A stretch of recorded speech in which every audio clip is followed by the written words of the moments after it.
I'm here to talk about how we can break the tyranny of big money in American politics.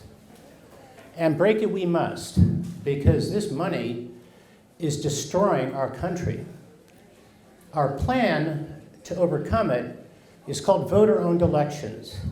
And with it, we present to the American people, really for the first time, a concrete, actionable demand and achievable goal that can fulfill the American people's evident and long frustrated desire for fundamental change to our political system. You know, I've been following our politics since I turned 20 in 1980.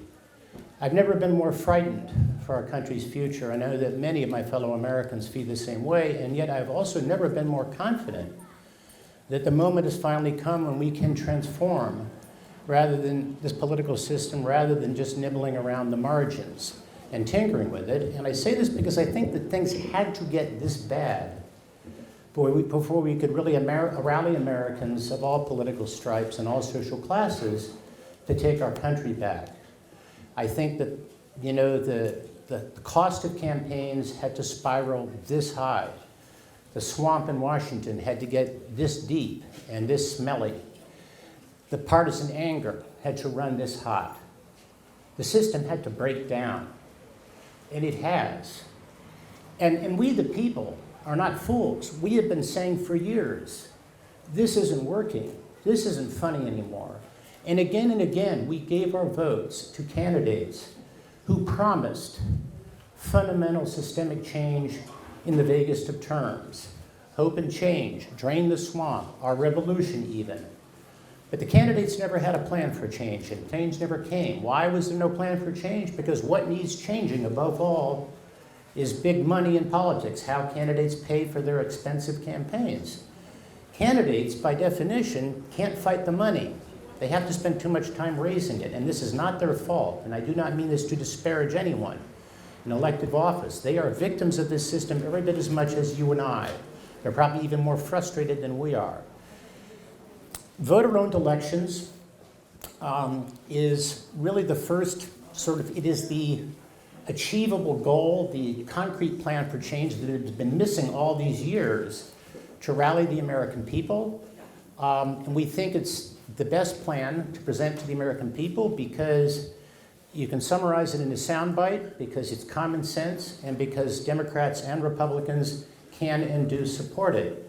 It works like this. Given that the only people in Washington who really have any influence anymore are high-dollar campaign donors, we must make ourselves the donors. In practice, for every 2-year cycle, government would give every registered voter an online account of campaign cash. You can't take this money out and spend it, but you go online and you direct it to the candidates you want to support. If we fund the system robustly at the levels we're demanding, any capable candidate who wants to serve us can get enough campaign cash from us to fund the kind of expensive campaign you need to be competitive. And their rivals, their opponents, will have no excuse anymore for taking money from big oil, big pharma, health insurance companies, any other special interest.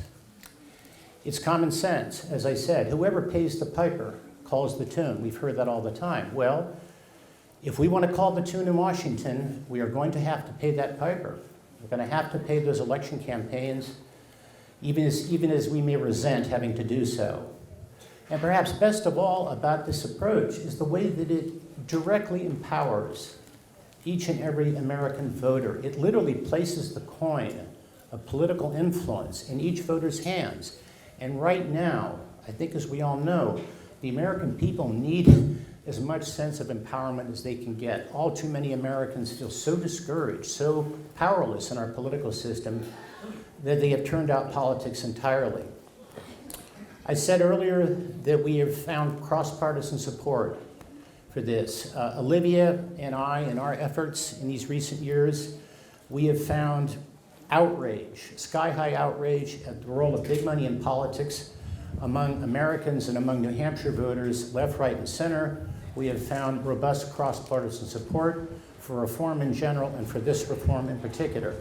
Olivia and her organization, there are her 220 volunteers, have found this outrage and this support in their organizing efforts at the grassroots.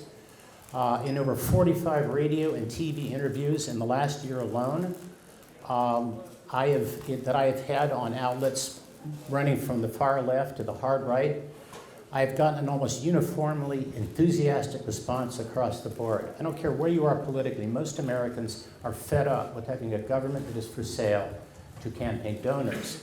And for thoroughness, we commissioned in late June a very detailed survey of 700 New Hampshire voters, and we found again confirmation of outrage across the board at big money and a very receptive audience for voter-owned elections.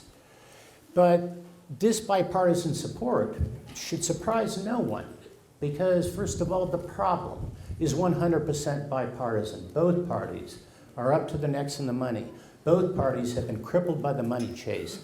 Our elected representatives in Washington of both parties are held hostage by their donors and cannot lead the way to a better future. Also, Americans of all political stripes are fed up with politics as usual, and all of us have been saying for years, we want this to change, we just don't know how. And finally, and perhaps for me, what is best and most inspiring and most unifying for Americans, that voter-owned elections affirms one of the ideals that our country is supposed to stand for, one of the ideals that makes us Americans, government of, by, and for the people. I'm here to tell you that voter-owned elections and getting money out of politics, it is not a Democratic issue, it is not a Republican issue. This is an American issue, and it is a golden opportunity to unite Americans against a political system that has failed us all. I want to now pivot to some of the ways that money has hurt us. I could go on for about 8 hours, but in consideration of your attention span and my stamina, I'll just hit the highlights, and that is to say that, but only to say that it hurts our country a lot more than the pundits are willing to tell you. A little bit about the dimensions. You know, already back in the 1980s, behind the scenes, under the radar, in small increments, the money began to steal our freedom, to rob us of our say in Washington. But in the last 10 years, the cost of election campaigns has risen to the stratosphere, and consequently, the damage done by the money has grown truly devastating. Okay, the last 3 federal cycles each shattered previous fundraising and spending records. Between 2016 and 2020, the amount of money spent to purchase influence in Washington by helping candidates more than doubled in 2020 dollars, from $7 billion to $14.4 billion. Your typical member of Congress spends 30 hours a week on the phone raising money for the next campaign rather than doing their job. They call this dialing for dollars. It takes now millions of dollars to win a seat in the House of Representatives. The minimum price of admission to the Senate is at least $10 million. Joe Biden aims to raise $2 billion for his re-election effort, and I doubt very much that his eventual opponent is going to raise any less. The bottom line here, the most important thing to remember in all of this is that although having more money does not guarantee victory, without a lot of money, you cannot get a credible campaign off the ground. The media will not take you seriously. They will say that you are not viable, and most of the voters will never even hear your name. And what this does, the consequence is that by default, not in a conspiracy, but by default, campaign donors select the candidates we're allowed to vote for. They limit the policies. They limit what the candidates can do when they get in office, because any idea, any policy, any fix to our problems that is unattractive to deep-pocketed donors or even uninteresting, any candidate they don't like or who just doesn't float their boat doesn't get their money. And those ideas and those candidates die off here or here, out of sight and out of mind.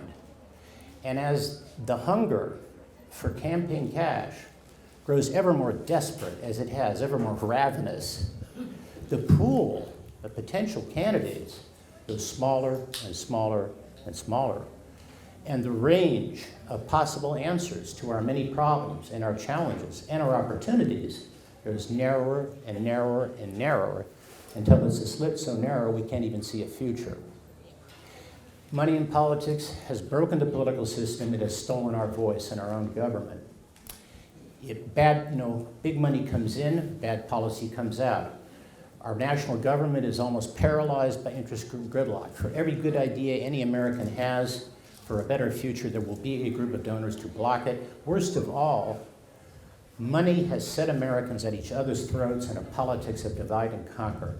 It has contributed mightily to the intensifying partisan polarization, the escalating partisan anger, which has skyrocketed, which has escalated dramatically just in the last 68 years, precisely in tandem with the pace at which the cost of the campaigns has risen. Just as far as bad policy, I'll just give you one example of literally hundreds. Healthcare. To even call our healthcare system a system is charitable. Overpriced, underperforming, a nightmare to navigate. We're not going to reform it. We're not even going to keep it from getting worse, as long as a whole range of deep-pocketed special interests can block anything we want to do. Just one example, we Americans pay 2 to 2.5 times as much for prescription medicine as the citizens of any other first world country. Why? Because we're the only one of these countries that doesn't regulate prescription drug prices. Now, is that the case because you and I, we just feel such deep affection for the executives of Big Pharma and their shareholders, and we want to overpay and go bankrupt because, we want them to have fatter bonuses and fatter dividends? No, it's because Big Pharma's got Congress in its pocket because it's one of the biggest campaign donors year in and year out. It doesn't matter where you are politically. It doesn't matter what your issue is. You can be conservative, and your biggest issue is wasteful government spending, and maybe you also don't like it, that the tax code lets the Fortune 500 get away with murder and leaves small business owners holding the bag. Or you can be more on the left, and your concern is climate change. Or maybe your only concern is you don't want 20 billion of your tax dollars every year subsidizing the profits of oil companies that are already profitable. Or maybe you're an American anywhere on the spectrum and you want affordable health care that isn't complicated to get. You're not going to get any of these things. None of us are going to get any of the things that we need to make a better life for our people. Because for every good idea we've got, there is a group of donors whose financial ox is going to be gored and they will block it. Until we fix the money problem, we are spinning our wheels on everything we need to accomplish to make this a stronger country. But the most horrible thing of all, for me personally, what I find heartbreaking, is the way that the money, I think, has set us against each other. Part of this is, it's a red thread through our history. We're the most diverse of the world's societies, or at least the world's democracies, and to me this has always been one of our greatest strengths, and is something to celebrate. But it has also allowed big money to stay on top in a politics of divide and conquer. And today, I'm not saying that there are no differences between the parties, but nonetheless, I shall say that especially in the media on both sides of the aisle, there are voices that play upon our prejudices to divide us, to distract us from the fact that all of us Americans, we have certain fundamental needs, especially economic needs, that we all share together and that have nothing to do with the color of our skin or our gender or our religion or anything else. But these appeals to division and to prejudice help keep us from seeing what we have in common, help keep us from coming together against the money that has broken our system and robbed us of our say in government. I also think that some of the anger in our politics is misdirected anger. I mean, all of us, or most of us, are justifiably very angry at being ignored and not having our needs met and feeling powerless in our own country. But most of us do not yet know that it was money more than anything that did this to us. And not knowing that the money is our enemy, we turn our anger on each other. If you remember nothing else from our time together here today, I ask you please to remember this one thing. Our fellow Americans are not the enemy, okay? The money is the enemy. And it is the enemy of us all. It's even the enemy of the donors who give it, because the system is so dysfunctional now, even they can't get what they need. What does business most need? Stability and predictability. Well, that's gone out the window in this country. In our politics, it's not coming back until we restore the American people's faith in our institutions. And the only way to do that is to put the people back in the saddle. So, since it is the enemy of us all, there is no sound reason why we cannot come together and join hands and defeat this enemy.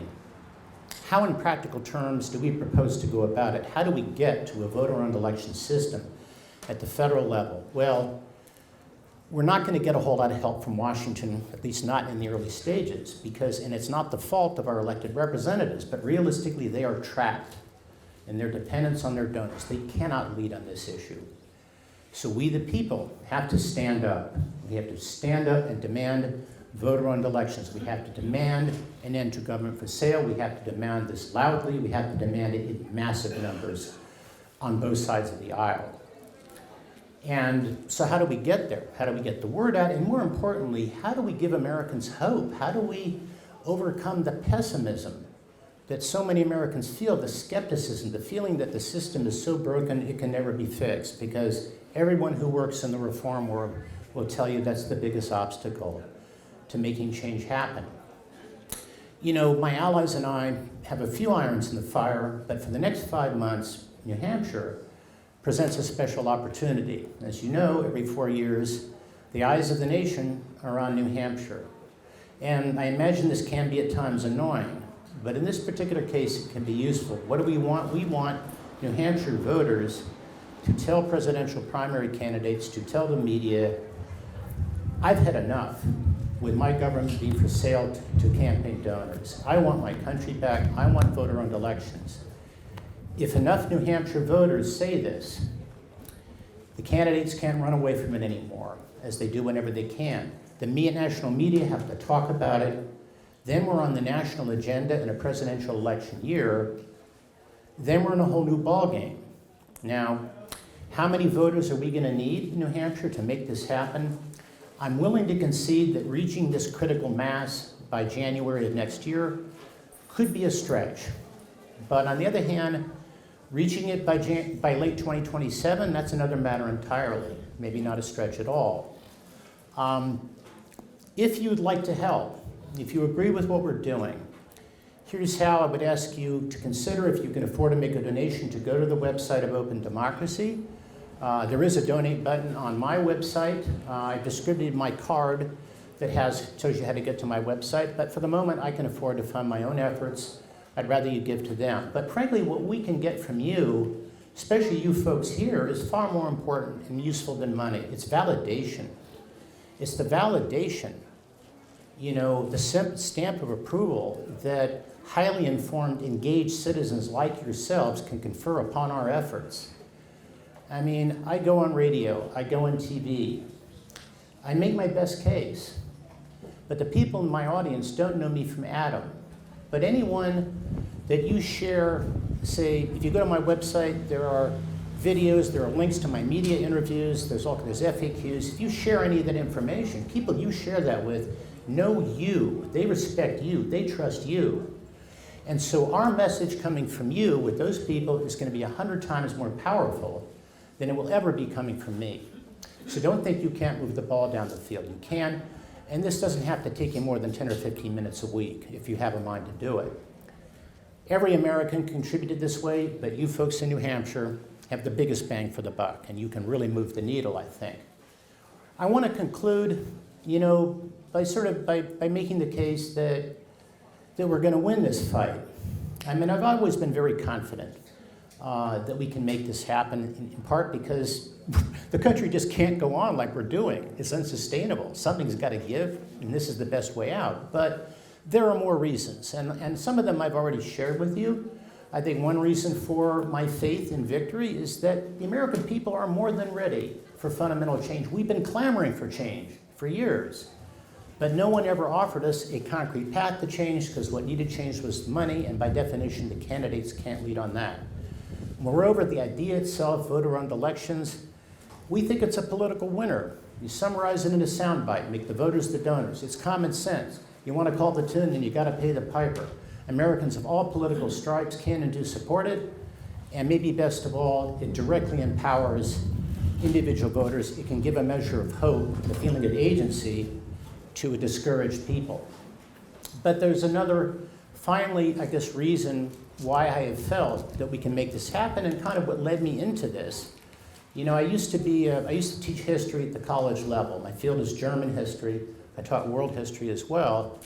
Doing so brought into focus for me, I think, the most important thing that sets our country apart from every other country on earth. Every other nation Membership in the nation depends on race, religion, ethnicity, language, some other parochial identity, not us. This is the only country on earth that stands for something.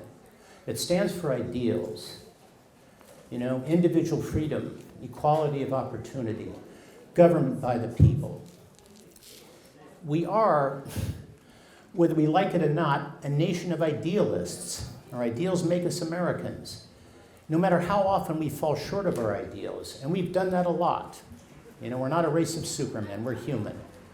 Nonetheless, you see in our history, Americans return again and again and again to the fight to make these ideals a reality, and not just for ourselves, for all humankind. We have done again and again. Now, really starting about the mid-1960s, you know, you'll pardon, my advisor, my strategist always yells at me to not give history lessons. I can't help myself. But seriously, to understand how we got here, you know, once presidents of both parties began to lie to us in a major way about war and peace, about something that consequential. When it comes to government by the people, we Americans have been fighting, we've been playing defense. And then once money took over, late 70s, early 80s, and began to hollow out the substance of our democracy in the death of 1,000 cuts, we've been playing defense for 60 years and we've been losing. But we haven't been losing for lack of courage on our part, or for lack of will, or lack of commitment to our ideals. We've lost, above all, because this process took place behind the scenes, under the radar, in a process so gradual, there was never a moment where we could say to ourselves, holy cow, our freedom has been stolen from us, we must take it back. And that's why it took until now for things to get so bad that everyone really could say, my gosh, this isn't working, now it's time to fight back. And even as we were losing, playing defense on that one ideal, we never stopped fighting for individual freedom, for equality of opportunity.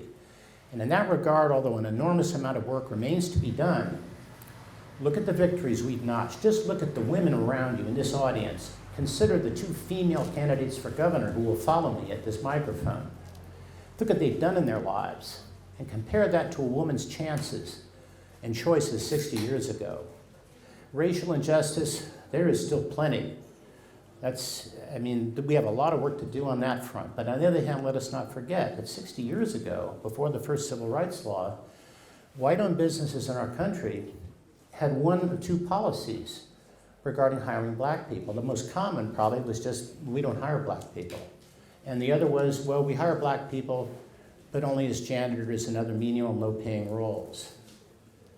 And if you were gay back then and the wrong person found out about it, I don't even want to think about what your life would have been like, you know, how you would have suffered, what would have happened to you. So the point of all this is not to sort of make a case about how we're better than everyone else, better than other peoples. We're not a race of supermen.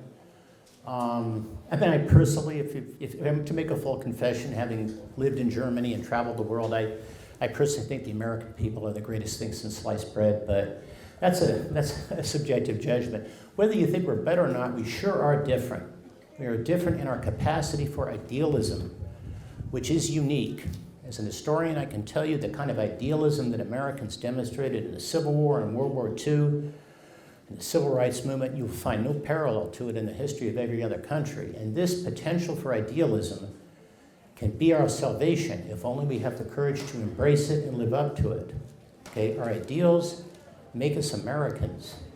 Fighting for these ideals is what we do.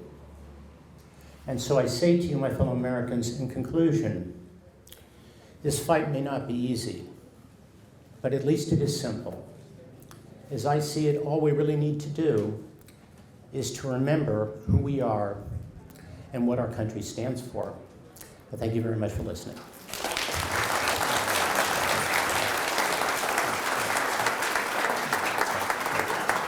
Thanks so much. Thank you. See. Thanks, Dan.